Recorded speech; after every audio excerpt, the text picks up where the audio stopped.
Hello everyone, welcome back to Sharma classes. आज का हमारा टॉपिक है लोकतंत्र के प्रकार, टाइप्स ऑफ डेमोक्रेसी। इससे पहले वाली वीडियो में मैंने लोकतंत्र के बारे में बताया था और ये उसका सेकंड पार्ट है। फर्स्ट पार्ट की जो लिंक है वो मैं डिस्क्रिप्शन में दे दूंगी आपको, तो आप उसे पहले देख सकते हो। तो पहले प्रकार का लोकतंत्र है प्रतिनिधि लोकतंत्र।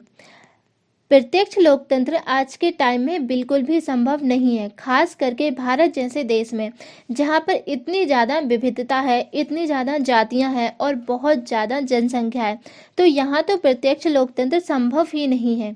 प्रत्यक्ष लोकतंत्र का मतलब होता है कि जिसमें जनता प्रत्यक्ष रूप से पार्टिसिपेट करती है। जैसे कि प्राचीन यूनान में था, वहाँ की जनसंख्या कम थी क्योंकि बहुत कम नागरिकों को वोट देने का अधिकार था, तो वहाँ जनता प्रत्यक्ष रूप से भागीदार थी। वहाँ शासन व्यवस्था में जो भी निर्णय लिए जाते थे, चाहे वो कार्यपालिका से संबंधित हो या फिर न्यायपालिका से संबंधित हो या फिर विधायिका से, उनमें लोगों की स्पष्ट भूमिका थी। लेकिन अगर हम भारत में देखें तो ये संभव ही नहीं है, क्योंकि यहाँ पर इतनी समाज और इतनी विविधता है कि प्रत्यक्ष लोकतंत्र सफल नहीं हो सकता है। यहाँ सबसे अच्छा तरीका है प्रतिनिधिक लोकतंत्र। तो प्रतिनिधिक लोकतंत्र का जो अर्थ है वो यह है कि प्रतिनिधि लोकतंत्र में क्या होता है कि हम वोट करके अपने ऊपर शासन चलाने के लिए, सरकार चलाने के लिए अपने प्रतिनिधियों को चुनते हैं, अपने नेताओं को चुनते हैं। तो यह प्रतिनिधि लोकतंत्र कहलाता है। यानी कि जो हमारी डिमांड होती है, कुछ आवश्यकताएं होती हैं, उनकी पूर्ति के लिए प्रतिनिधि को हम चुनते हैं। हॉब्स और लॉक ने प्रतिनिधि को इस प्रकार परिभाषित किया है कि प्रतिनिधि सरकार ऐसी सरकार है जो लोगों द्वारा उनकी ओर से कार्य करने के लिए अधिकृत होती है। रूसो के अनुसार राज्य पर जो भी संप्रभु सत्ता होगी वो नागरिक वर्ग के और उनकी आम इच्छा के हाथों में रहनी चाहिए, क्योंकि प्रतिनिधि के मत और हित उनकी आम जनता के हित और मतों से अलग नहीं हो सकते हैं। इसीलिए राज्य या सरकार का जो दायित्व है वह है आम नागरिकों की इच्छाओं को ध्यान में रखकर काम करें। तो हम वर्तमान की बात करें तो सबसे अच्छा उपाय बहुमत सिद्धांत पर आधारित प्रतिनिधि लोकतंत्र है। जो सबसे अच्छा लोकतंत्र माना जाता है तो वो है प्रतिनिधि लोकतंत्र। लेकिन प्रतिनिधि लोकतंत्र की आलोचना भी कुछ विद्वानों ने की है। जो आलोचक थे उनमें से थे जोसेफ शुम्पीटर और संभ्रांत सिद्धांती। इन लोगों का मानना है कि जो प्रतिनिधि लोकतंत्र है वो अयथार्थवादी है, यानी कि रियलिस्टिक नहीं है।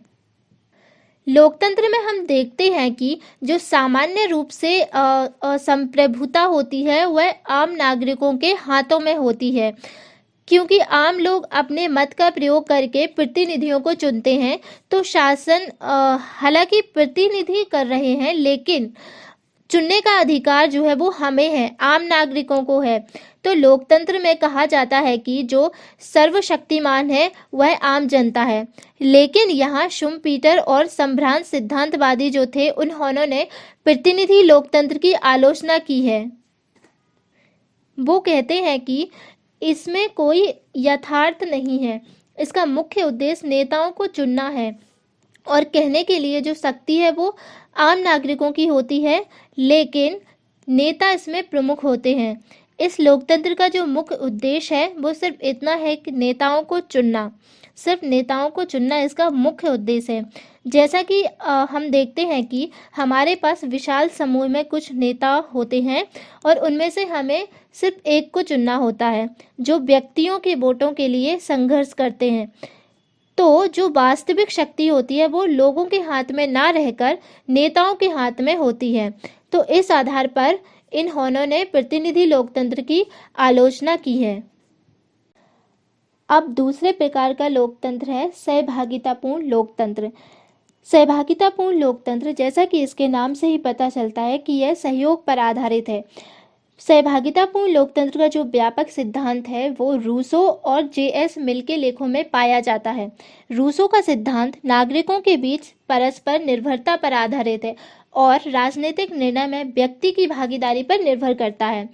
रूसो कहते हैं कि बिना आम नागरिकों के कोई भी राजनीतिक निर्णय उनके बिना पूरा नहीं हो सकता है और भागीदारी नागरिकों के हितों की रक्षा करने और अच्छी सरकार बनाने के साधन के रूप में भी महत्वपूर्ण है। जब आम नागरिकों की भागीदारी होगी तो शासन व्यवस्था में उनके हितों की रक्षा भी होगी और अच्छी सरकार भी बनेगी। अब दूसरे विद्वान की बात करते हैं, मिल की। तो मिल के लिए लोकप्रिय लोकतांत्रिक सरकार ही मिल का आदर्श राज शासन है। उन्होंने भी सहभागितापूर्ण लोकतंत्र का समर्थन किया, जिसमें कि नागरिक सक्रिय होते हैं, जिसमें नागरिकों की भागीदारी हो। सहभागितापूर्ण लोकतंत्र में क्या होता है कि व्यक्ति अपने स्वार्थों को नहीं देखता है, समाज के बारे में सोचता है, समाज के हित के बारे में सोचता है और उसी के हिसाब से निर्णय लेता है। इस प्रकार जो लोकतांत्रिक संस्थाएं हैं, खासकर जो स्थानीय संस्थाएं हैं, उन्हें राजनीतिक क्षमता की एक पाठशाला कहते हैं। प्रत्यक्ष सहभागितापूर्ण लोकतंत्र बड़ी और जटिल समाजों में संभव नहीं है, जिसमें कि नागरिक प्रत्यक्ष रूप से भाग ले सके। आज के टाइम में यह संभव नहीं है। फिर भी कैरोल पैटमैन और बेंजामिन बार्बर ने सहभागितापूर्ण लोकतंत्र का समर्थन किया है। दोनों विद्वानों ने इसका समर्थन करते हुए कहा है कि इस लोकतंत्र के जरिए जो साधारण नागरिक हैं वो निर्णय प्रक्रिया में ज़्यादा और अच्छे तरीके से शामिल होंगे, जितने कि प्रतिनिधि लोकतंत्र की सीमाओं में रहकर होते हैं। उससे कहीं ज़्यादा ही इस लोकतंत्र में भाग ले पाएंगे नागरिक। और कहते हैं कि सहभागितापूर्ण लोकतंत्र से स्थानीय लोकतंत्र को मजबूत किया जा सकता है, जिसमें कि नागरिक सामुदायिक कार्यों में और सामाजिक गतिविधियों में शामिल हों। और सहभागितापूर्ण लोकतंत्र के जो पक्षधर हैं वो ये भी कहते हैं कि अगर नागरिकों को अधिक से अधिक सक्रिय करना है, उनकी ज़्यादा भागीदारी हो और राजनीतिक रूप से वो वचनबद्ध हों, तो उसके लिए नागरिकों को नागरिक शिक्षा देनी चाहिए। उन्हें नागरिक शिक्षा देनी चाहिए। खास तौर पर मिल ने ये कहा था। मिल का मानना था कि राजनीतिक भागीदारी जो है वो मानव के उत्तम जीवन के लिए, अच्छे जीवन के लिए, गुड लाइफ के लिए बहुत ज़रूरी है। और नागरिक शिक्षा इसीलिए भी देनी चाहिए कि जो जन अधिकारी हैं वो सत्ता का दुरुपयोग ना कर सकें। तो ये था सहभागितापूर्ण लोकतंत्र। तो अब है मंत्रणात्मक लोकतंत्र। ये तीसरे प्रकार का लोकतंत्र है।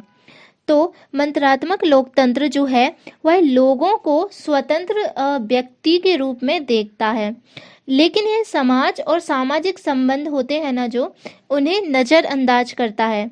इस बात को समझिए कि ये जो मंत्रात्मक लोकतंत्र है वह व्यक्ति को स्वतंत्र रूप में देखता है और ये सामाजिक संबंधों को नहीं मानता है। और यह सार्वजनिक महत्व के जो मुद्दे होते हैं और जो सार्वजनिक विचार विमर्श होते हैं उनको महत्व देता है, यानी कि उन मुद्दों को आपस में मिलजुल कर सुलझाना चाहिए और नीतियां बनानी चाहिए। मंत्रात्मक लोकतंत्र यही कहता है। यह लोगों के सामाजिक संबंध के स्थान पर, जैसे कि मैंने पहले बताया है कि सामाजिक संबंध को ये नहीं मानता है, लेकिन उसके स्थान पर, उसकी जगह पर यह मानता है कि स्पष्ट तर्क एवं विश्वास के द्वारा एक दूसरे से जुड़े हुए हैं नागरिक और एक दूसरे को प्रभावित करते हैं। इसके अलावा जो मंत्रात्मक लोकतंत्र है वो यह स्वशासन के लिए लोगों की क्षमता को महत्व देता है। ये कहता है कि स्वशासन होना चाहिए और उसके लिए लोगों की क्षमता को महत्व देता है। ये आम नागरिकों और राजनीतिज्ञों के बीच जो श्रम होता है, जो काम का विभाजन होता है, वो राजनीतिक विभाजन, यानी कि आम नागरिक और राजनीतिज्ञ हैं, जो नेता हैं, उनके बीच काम का विभाजन होता है कि आम नागरिक क्या करेंगे और नेता क्या करेंगे। ठीक है। मंत्रात्मक लोकतंत्र राजनीतिक सत्ता का सर्वोत्तम आधार दृढ़ करने में विश्वास करता है। मंत्रात्मक लोकतंत्र का जो विश्वास है वो यह कहता है कि हमारा जो लोकतंत्र हो या जो सत्ता हो या जो सरकार हो वो सर्वोत्तम होना चाहिए और सर्वोत्तम बनाने में यह विश्वास रखता है। अब अगला लोकतंत्र है सामाजिक लोकतंत्र। सामाजिक लोकतंत्र, जैसा कि इसके नाम से ही पता चलता है कि सामाजिक मतलब समाज के लिए लोकतंत्र। सामाजिक लोकतंत्र एक ऐसा लोकतंत्र है जो समानता पर आधारित है। यह लोकतंत्र समानता की बात करता है और सामाजिक लोकतंत्रवादी हैं वो पुनर्वितरण पर आधारित जो कल्याणकारी राज्य होता है उसके विचार का समर्थन करता है। वो चाहते हैं कि कल्याणकारी राज्य हो। सामाजिक लोकतंत्रवादी प्रतिनिधि लोकतंत्र की उदारवादी संस्थाओं में विश्वास तो करते हैं, लेकिन वे उन्हें सामाजिक न्याय के साथ भी जोड़ते हैं। वो चाहते हैं कि प्रतिनिधि लोकतंत्र की उदारवादी संस्थाएं तो हों, लेकिन उन संस्थाओं में सामाजिक न्याय की व्यवस्था भी होनी चाहिए। सामाजिक लोकतंत्र उदारवाद की अपेक्षा अधिक समतावादी है और मार्क्सवादी लोकतंत्र की अपेक्षा यह कम क्रांतिक है। मतलब उदारवाद है ना, उससे थोड़ा बढ़कर समतावादी है ये लोकतंत्र, और मार्क्सवादी जो है उससे थोड़ा कम क्रांतिक वाला है। तो हम कह सकते हैं कि यह इन दोनों विचारधाराओं के चौराहे पर खड़ा लोकतंत्र है। तो सामाजिक लोकतंत्र जो है वो लोकतंत्र से बढ़कर है और समाजवाद से कम है। सामाजिक लोकतंत्र का मूल रूप से जो आधार है वो है समानता। तो सामाजिक लोकतंत्रवादी कहते हैं कि सभी व्यक्तियों को समाज के संसाधनों का एक उचित हिस्सा मिलना चाहिए ताकि वे अपने जीवन की जो भी उनकी निजी योजनाएं हैं उन्हें वो पूरी कर सकें। अगर लोग दरिद्र हैं, अशक्तता है या फिर असंख्यक हैं, तो इन बाधाओं को दूर करने का जो काम है वो राज्य का काम है। वो कहते हैं कि राज्य इन सब परेशानियों को दूर करे। सामाजिक लोकतंत्र महिलाओं को, वृद्धों को और जो सांस्कृतिक अल्पसंख्यक हैं उन सदस्यों के कल्याण के लिए समानता की परिस्थितियों को पैदा करता है ताकि सभी नागरिक अपने लोकतांत्रिक अधिकारों का उपयोग कर सकें। तो समाज के सभी वर्गों के लोगों को साथ लेके चलने की बात करता है सामाजिक लोकतंत्र। अब पांचवें प्रकार का और अंतिम प्रकार का जो लोकतंत्र है वो है सार्वभौम लोकतंत्र। सार्वभौम लोकतंत्र एक ऐसा विचार है जो राजनीतिक सिद्धांतियों द्वारा भूमंडलीकरण के प्रसंग में विकसित किया गया है। मतलब सार्वभौम लोकतंत्र का विकास जो है वो भूमंडलीकरण के दौर में हुआ है। भूमंडलीकरण के कारण ही सार्वभौम लोकतंत्र का जो विकास है वो हुआ है। सार्वभौम लोकतंत्र का विकास आर्थिक और सांस्कृतिक भूमंडलीकरण के विकास के साथ ही माना जाता है। जैसा कि यूरोपियन यूनियन का विकास हुआ था वैसे ही इस लोकतंत्र का विकास हुआ है। यह उस भूमंडलीकरण सभ्य समाज की ओर इंगित करता है जो नीचे से भूमंडलीकरण की घटना द्वारा रचित हो रहा है, जो नीचे से भूमंडलीकरण की ओर जाता है और राष्ट्रीय सीमाओं के पार गढ़ी जा रही नई एकात्मक सार्वभौम नागरिकता की ओर संकेत करता है। अगर हम इसके उदाहरण की बात करें तो पर्यावरण आंदोलन और नारी आंदोलन इसके दो प्रमुख उदाहरण हैं। अगर आपको वीडियो अच्छी लगी हो तो वीडियो को लाइक, शेयर और कमेंट जरूर करें और चैनल को सब्सक्राइब करना ना भूलें। Thanks for watching.